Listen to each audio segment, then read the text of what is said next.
오랜만에 고노다로 행림 소식이 있어서 나눠볼까 합니다. 괴짜 방위상으로 불리는 그가 일본을 또 발칵 뒤집었습니다.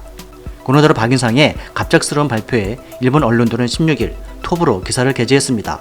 어떤 내용인지 간략히 정리해봤습니다. 고노 방위상은 지난해 외무상결 당시 7월 19일 한국의 남관표 주열 대사를 초치해서 징용공 중재위 개최를 왜 응하지 않는 것이냐며 주열 대사의 말을 중간에 끊으며 고압적인 자세를 보여 한국은 물론 일본 내에서도 지탄을 받았던 인물입니다. 이후 예전에는 그가 친한파였고 그의 아버지도 오랜 동안 친한파로서 아베 정권에 대해 거침없는 비판을 하는 정치인임이 알려졌습니다.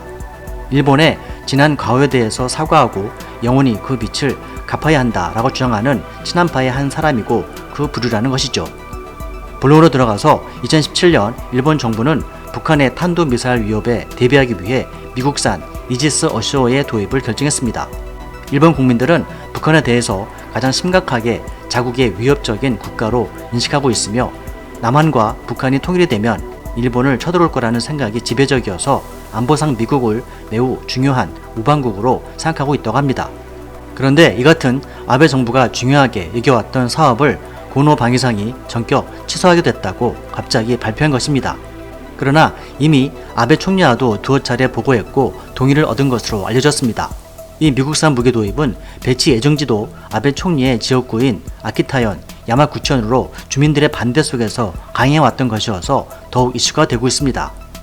앞으로 일본 정부는 방위성의 결정을 토대로 아베 총리가 주재하는 국가안전보장회의를 열어 최종 방향을 결정할 예정입니다.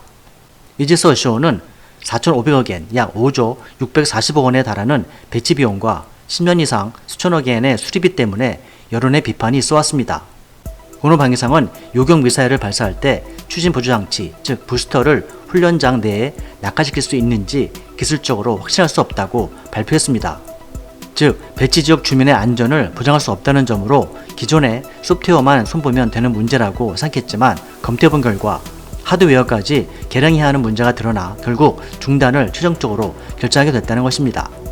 아베 총리가 미일 동맹을 심화하는 상징으로 3년간 애지중지했던 본 사업의 중단은 괴짜 고노 방위상의 영향이 큰 것으로 파악되고 있습니다. 고노 방위상은 이참에 미국 등으로부터 도입이 결정된 다른 장비들의 목록도 다시 들여다보기 시작했다고 합니다.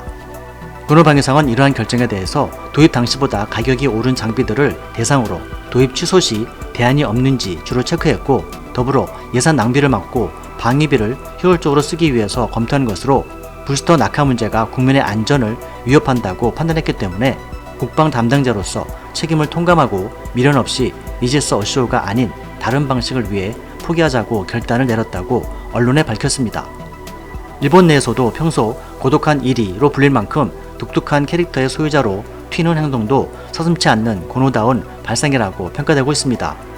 이번 결단을 놓고 일부에서는 차기 총리 관련 여론조사에서 3, 4위를 달리는 고노가 승부수를 던진 것이 아닌가라는 해석도 나오고 있습니다. 미국 무기 도입 취소와 관련해서 고노 방위상의 두 차례에 걸친 제언에 대해 아베 총리가 마냥 유쾌하게 받아들이지는 않았을 가능성도 제기되는 것입니다. 아사히 신문은 아베 정권 내 한 간부는 고노 방위상에 대해서 제정신이 아니다 라고 비판까지 쏟아내고 있으며 정권 핵심부에서는 이번 발표는 고노 방위상이 개인적으로 오버한 것이기 때문에 결국 뜻대로 되지 않을 수도 있다 라고 전망했습니다. 미국과 일본 관계에 미칠 악영향이 걱정인 외무성도 발칵 뒤집어진 상태입니다. 16일 열린 자민당의 국방부회 및 안보조사회 합동회의에서는 아닌 밤중에 혼두깨다, 너무 무책임한 행동 아니냐며 비판이 속출했습니다. 일본 정치권에서는 아베 정권의 급격한 추락과 함께 레임덕의 상태임을 여실히 보여주는 결정적인 사례가 아닌가라는 분석도 나오고 있습니다. 경위가 어찌되었든 2017년 12월부터 아베 총리가 정력적으로 주도해온 사업이 그동안의 강력한 추진 모습과는 달리 순순히 백지화에 응했기 때문입니다.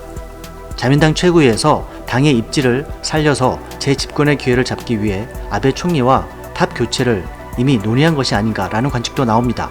열한상으로 2인자인 이시바 시게루 전 간사장이 총리감으로 유력하지만 일본에서의 총리 선출은 당내 투표 과정을 거쳐서 이루어지기 때문에 당내 지지율이 15% 안팎에 불과한 이시바 시게루가 총리가 될 가능성은 매우 희박하기 때문에 결국 메이지 유신의 계보를 잇는 혐한 인물 중에서 총리가 나오거나 현 정부에 반대하는 대대적인 여론이 형성되지 않는 한 여전히 30%대 지지율의 아베 신조가 재임될 확률이 높다는 분석입니다.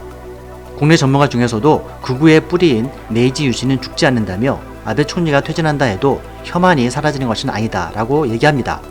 일본 정계의 흐름을 예의주시하면서 엮여 있는 여러 가지 문제에 대해 다양한 공격 가능성을 염두에 두고 대비해야 할 것이라고 조언하고 있습니다. 이상 미스터 12TV였습니다. 시청해주셔서 감사합니다.